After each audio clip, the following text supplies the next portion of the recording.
Nous sommes dans le hall de la mairie du 8e arrondissement pour l'exposition conçue par Art et Développement Rhône-Alpes autour d'ateliers d'art plastique.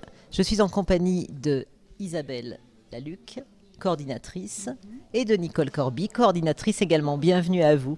Alors racontez-nous, quelle est la genèse de cette exposition ? Alors cette année, en tout cas c'était en 2017, on a fêté nos 20 ans. On a commencé il y a 20 ans dans un quartier de Bron. Et voilà, on avait envie de faire un petit événement et du coup on a demandé à Magali Rastello de venir prendre des photos sur tous les ateliers qu'on faisait et dans le 8e et dans les autres quartiers. Alors justement, ces ateliers, où se déroulent-ils ? Quelle est leur fonction ? Qui peut venir faire des arts plastiques ? Alors, des ateliers, il y en a dans Lyon 8e, aux États-Unis, à Moulins-à-Vent, à Langley-Santi. On est aussi à Bron, sur plusieurs quartiers, et on est aussi à Gerland. C'est des ateliers ouverts à tous, gratuits, sans inscription, qui ont lieu de manière hebdomadaire, accompagnés par un artiste, un plasticien et toute une équipe. Donc, toutes les semaines, un plasticien vient au cœur des quartiers pour proposer aux enfants de peindre et aux adultes aussi, c'est ouvert à tous. Donc je suppose que ça donne une formidable vie au quartier ? Vie au quartier, vie aux enfants, vie à nous aussi, parce que c'est un vrai plaisir que d'être présent et de voir les enfants en train de découvrir le verre, par exemple. Et c'est un très très bon moment pour tous, vraiment, pour les parents, parce qu'ils sont très heureux de voir leurs enfants faire quelque chose qui leur font plaisir, et pour les enfants, parce qu'ils sont heureux aussi de voir la place qu'ont leurs parents à l'atelier. Alors Nicole Corby, je crois que vous êtes toute nouvelle sur ce dispositif. Je suis super ravie de continuer et de découvrir au fur et à mesure avec tous les participants aussi et de mieux connaître tout ce qui se passe dans l'association. Art et Développement Rhône-Alpes a un site, n'hésitez pas à aller faire un tour car vous êtes tous les bienvenus. Vous avez compris que vous n'êtes pas obligés d'habiter dans tel ou tel quartier. Venez peindre, venez découvrir ces gens formidables qui mettent l'art à la portée de tous.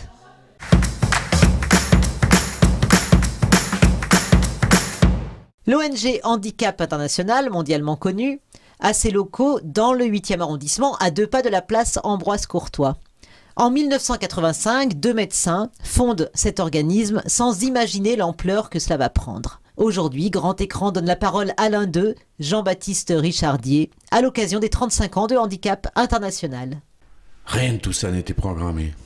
Le point de départ, le fait fondateur, c'est alors que j'étais obstétricien dans un camp de réfugiés, j'ai été témoin pendant une année pleine du rituel insupportable des blessures par mine antipersonnelle. Tous les matins, à la levée du couvre-feu, les ambulances venaient décharger leur lot de misère humaine. Et on nous racontait que c'était des dommages collatéraux et que finalement c'était faire la guerre et qu'il n'y a pas de guerre propre. Sauf qu'avec le temps, on comprendra qu'il y en avait 6000 d'amputés par cette arme, le long de cette frontière entre la Thaïlande et le Cambodge.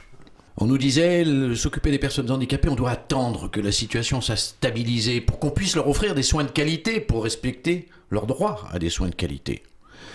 Et tout ça, cette situation va durer 13 ans. En tout cas, au bout d'un an, on avait vraiment le sentiment d'une révoltante baliverne. Au moment où ces personnes avaient le plus besoin d'un coup de pouce pour se mettre à niveau des autres, pour pouvoir se battre pour leur propre survie, on leur disait non, pour vous ça sera pour plus tard, c'est trop compliqué, vous avez droit à des soins de qualité. Donc au nom des droits à des soins de qualité, on était dans un déni de droits.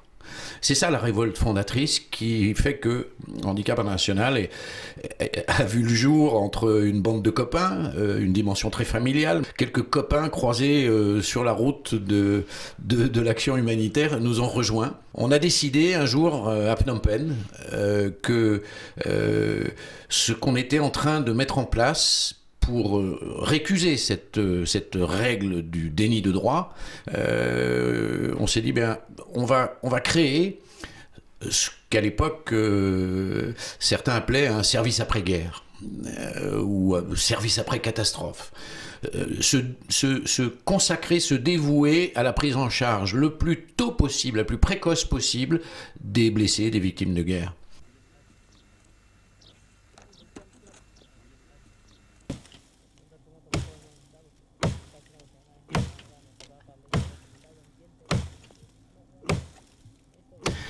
Et à partir de là, on est rentré dans une spirale insensée de croissance à 2 chiffres pendant près de 20 ans, où nos pas nous ont amenés bien sûr au Laos, au Cambodge, au Vietnam, mais ensuite au Pakistan, à l'intérieur de l'Afghanistan, ensuite les guerres civiles qui ont marqué pendant des décennies le Mozambique et l'Angola, et puis on a aussi découvert les catastrophes naturelles, la catastrophe d'Armero en Colombie, on s'est déployé en urgence à ce moment-là, et puis surtout l'impact de la grande pauvreté sur les services publics, ou l'absence, qui est une autre forme de déni de droit, l'absence totale de services pour les gens les plus démunis. Et on est là, 35 ans plus tard, Handicap International a gagné quelques belles batailles de l'opinion, avec bien sûr la volonté de remonter à la cause de ce désastre humanitaire provoqué par les mines antipersonnelles. Alors là, ça a été le fait d'être cofondateur de la campagne internationale pour interdire les mines, qui, à peine 5 ans plus tard, obtiendra ce fabuleux traité d'Ottawa, même s'il n'est pas totalement respecté, qui est une avancée humaine incroyable, qui nous vaudra le prix Nobel de la paix en partage avec les autres ONG, suivi d'assez près par un deuxième traité, le traité d'Oslo. Ça a été également le rôle important que Handicap International a joué dans l'entrée en matière des ONG de personnes handicapées des pays du Sud dans la négociation de la Convention relative aux droits. Et puis, plus récemment, on s'est lancé dans un nouveau volet de militantisme très bien incarné par la permanence de nos pyramides de chaussures, place Bellecour, c'est de dire non, de refuser le consentement collectif à ce que les populations civiles puissent être aussi sauvagement bombardées dans les conflits modernes.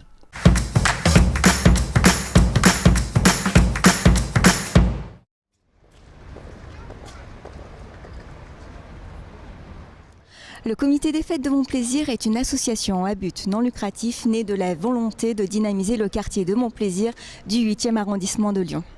Le Comité des Fêtes de Montplaisir, c'est une centaine de bénévoles qui vous accueillent généreusement à chaque manifestation. Que ce soit de la réflexion à la coordination de l'événement sur place, chacun contribue à sa manière à la réussite des projets que nous mettons en œuvre. C'est souvent ici, sur la place Ambroise-Courtois, que nous organisons les festivités.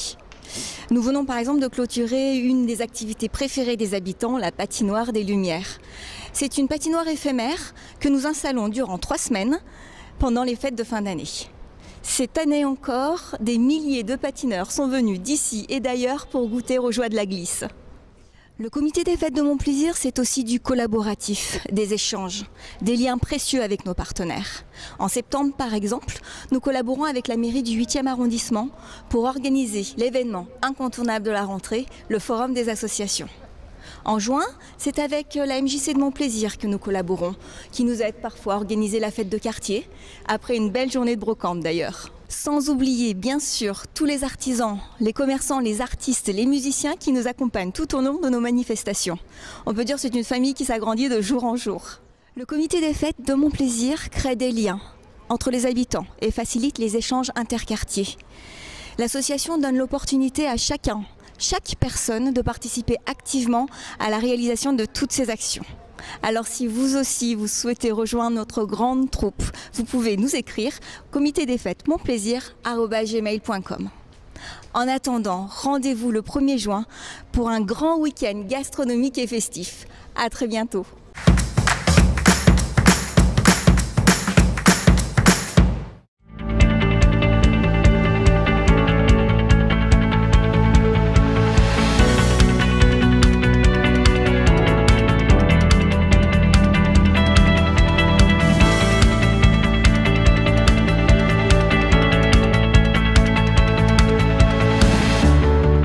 Des murs peints de Tony Garnier, des statues plus ou moins connues, une simple plaque avec une inscription.